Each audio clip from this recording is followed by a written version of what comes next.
ఢిల్లీలో సిడబ్ల్యూసీ సమావేశం ముగిసింది. జాతీయ ఉపాధి హామీ పథకం, ఓటర్ల జాబితా సవరణపై ఈ సమావేశంలో చర్చించారు. అలాగే పార్టీ బలోపేతంపై కూడా సమాలోచనలు చేస్తున్నారు. దేశంలో ప్రజాస్వామ్యం, రాజ్యాంగం, పౌరుల హక్కులు ప్రమాదంలో ఉన్నాయని అన్నారు ఏఐసీసీ అధ్యక్షుడు మల్లికార్జున ఖర్గే. ఉపాధి హామీ పథకాన్ని ముగించాలని కేంద్రం కుట్ర చేస్తోందని మండిపడ్డారు. ఉపాధి హామీ పథకం పేరు మార్చడం మహాత్మా గాంధీని అవమానించడమే అని తెలిపారాయన. ఐక్యంగా ఉండి అందరి హక్కులు కాపాడాలన్నారు. మోడీ సర్కార్కు కార్పొరేటర్ల లాభాలే కానీ పేదల గురించిన ఆలోచన లేదని విమర్శించారు మల్లికార్జున ఖర్గే.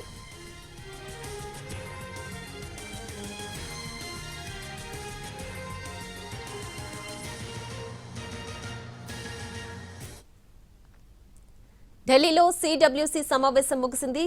జాతీయ ఉపాధి హామీ పథకం, ఓటర్ల జాబితా సవరణపై ఈ సమావేశంలో చర్చించారు. అలాగే పార్టీ బలోపేతంపై కూడా సమాలోచన చేస్తున్నారు.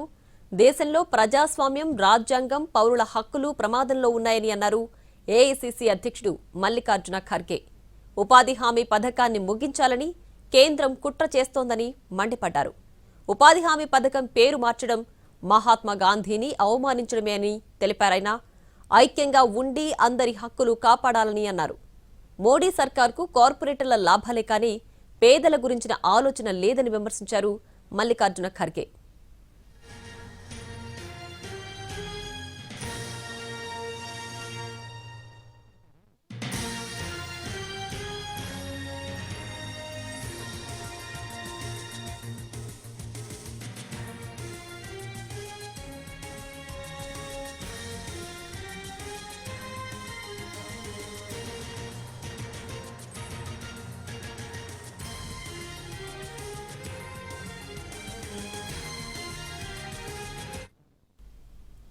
ఢిల్లీలో సిడబ్ల్యూసీ సమావేశం ముగిసింది. జాతీయ ఉపాధి హామీ పథకం, ఓటర్ల జాబితా సవరణపై ఈ సమావేశంలో చర్చించారు. అలాగే పార్టీ బలోపేతంపై కూడా సమాలోచనలు చేస్తున్నారు. దేశంలో ప్రజాస్వామ్యం, రాజ్యాంగం, పౌరుల హక్కులు ప్రమాదంలో ఉన్నాయని అన్నారు ఏఐసీసీ అధ్యక్షుడు మల్లికార్జున ఖర్గే. ఉపాధి హామీ పథకాన్ని ముగించాలని కేంద్రం కుట్ర చేస్తోందని మండిపడ్డారు. ఉపాధి హామీ పథకం పేరు మార్చడం మహాత్మా గాంధీని అవమానించడమేనని తెలిపారాయన. ఐక్యంగా ఉండి అందరి హక్కులు కాపాడాలన్నారు. మోడీ సర్కార్కు కార్పొరేటర్ల లాభాలే కానీ పేదల గురించిన ఆలోచన లేదని విమర్శించారు Mallikarjuna Kharge.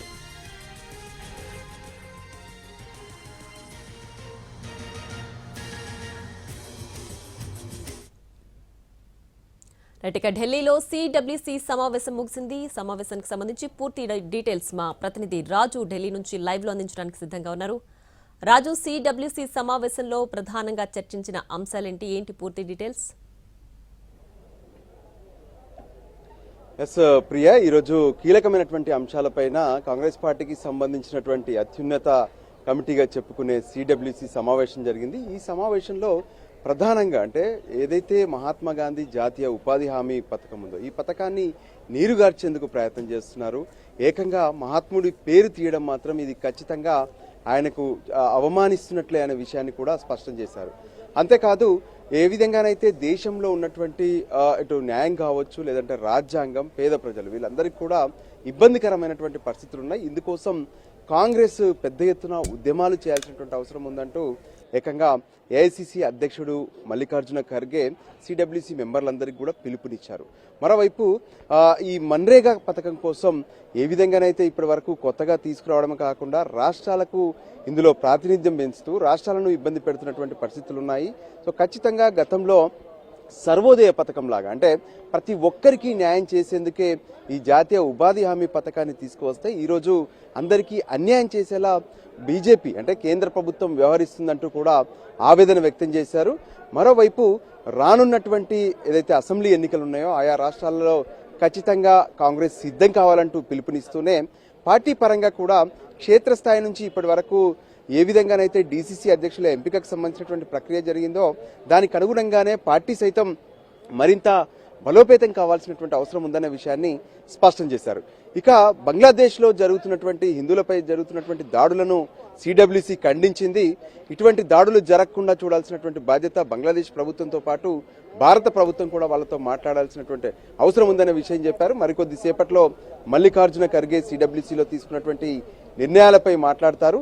So so overall గా కూడా దేశవ్యాప్తంగా పెద్ద ఎత్తున ఆందోళనలు చేసేందుకే కాంగ్రెస్ సిద్ధమయ్యేందుకు ఈ రోజు సిడబ్ల్యూసీలో కీలక నిర్ణయాలు తీసుకున్నారు. Right Raju, thanks for the updates.